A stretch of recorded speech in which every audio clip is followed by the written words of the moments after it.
How to withdraw money from PrizePicks to PayPal. Hey guys, welcome back to our channel. In today's video, I will show you on how you can do this quickly and easily. Now, I'm inside the withdrawal funds article on the PrizePicks website.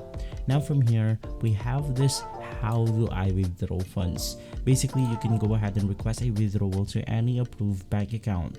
That includes PayPal, Venmo, or debit card that you have previously used to deposit funds into your PrizePicks account.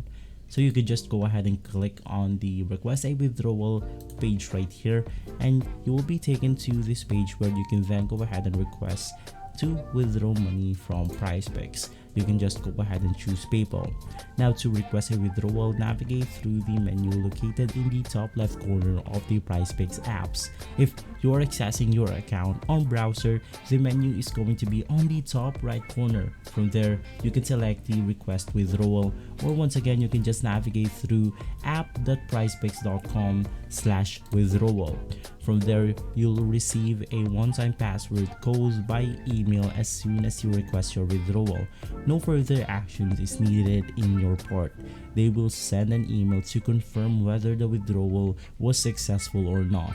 And so guys, if this video has been helpful, leave a like and subscribe. I'll see you on the next one. Thank you.